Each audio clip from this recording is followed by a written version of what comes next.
নমস্কার বন্ধুরা, সনাতনী শ্রাবণী চ্যানেলে তোমাদের সবাইকে স্বাগত জানিয়ে শুরু করছি আজকের ভিডিও। হিন্দু পঞ্জিকা অনুসারে পুত্রদা একাদশী কবে পড়েছে তা জেনে নেওয়া যাক। পুত্রদা একাদশী শুরু হচ্ছে 9 জানুয়ারি দুপুর 12টা 23 মিনিটে এবং শেষ হচ্ছে 10 জানুয়ারি সকাল 10টা 20 মিনিটে। এই দিন ভক্তরা ব্রহ্ম মুহূর্তে উঠে স্নান করে শুদ্ধ বস্ত্রে পুজো ঘরে যান এবং একাদশীর সংকল্প নিন। এই দিন ভগবান বিষ্ণুর পুজো পাঠ করুন এবং তার 108 নাম জপ করুন। ওং নমো ভগবতে বাসুদেবা এই মন্ত্রগুলিও জপ করতে পারেন। এই দিন আপনারা কি কি কাজ করতে পারেন যা ভগবানের অসীম কৃপা লাভ করা যাবে? আপনার আশেপাশে যদি কোনো বিষ্ণু মন্দির বা তার যে কোনো অবতারের মন্দির থাকে সেখানে যান। শাস্ত্রে বলা হয়েছে বিগত কুণ্ঠ স্মাদ ইতি বৈকুণ্ঠ, অর্থাৎ জড়জগতে সর্বদা মানুষ কুণ্ঠাবোধ দুশ্চিন্তায় ভরা থাকে। তাই যদি আপনি ভগবান কৃষ্ণের কাছে যান তাহলে আপনার এই কুণ্ঠ ভাব দূর হয়।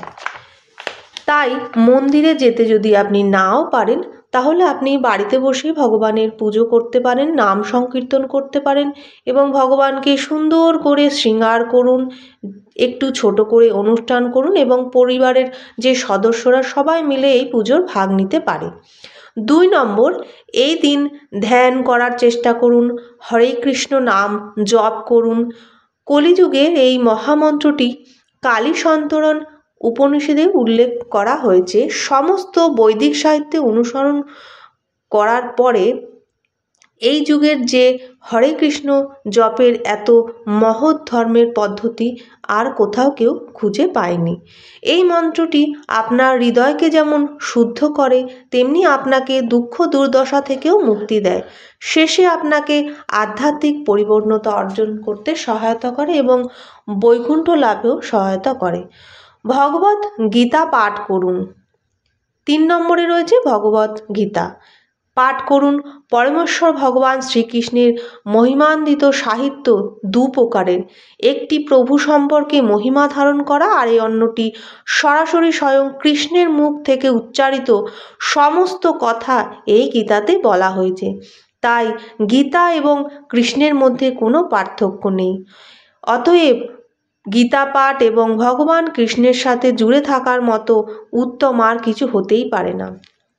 গীতার সমস্ত শ্লোক পাঠ করুন এবং প্রত্যেকটি শ্লোকের মানে বোঝার চেষ্টা করুন, তাহলেই গীতা পড়া আপনার সার্থক হবে।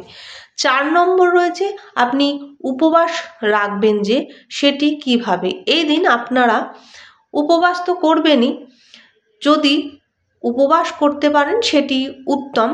যদি নির্জলা উপবাস করেন তাহলে আপনার শরীর ও মন খুবই উপকারী হবে।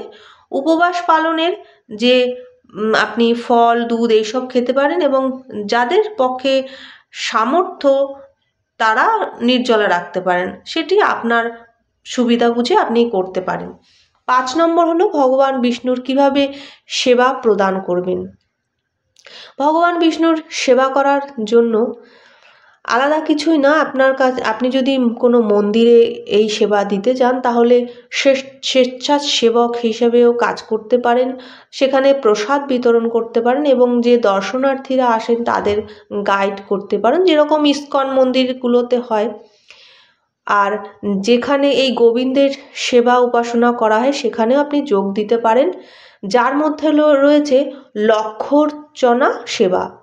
লক্ষ্য অর্চনা সেবার অংশ হিসেবে অর্চনা করার সময় ভক্তরা ভগবান কৃষ্ণের 1 লাখ নাম জপ করে। আপনিও তাদের সাথে এই নাম জপে যোগ দিতে পারেন।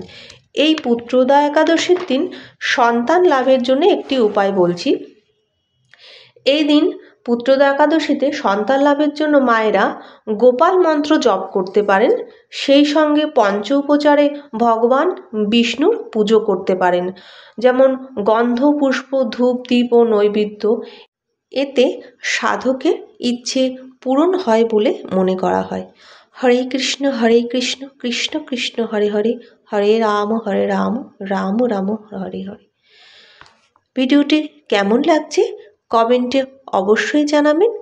ভালো লাগলে সাবস্ক্রাইব করে পাশে থাকবেন। আজকে এখানেই শেষ করছি।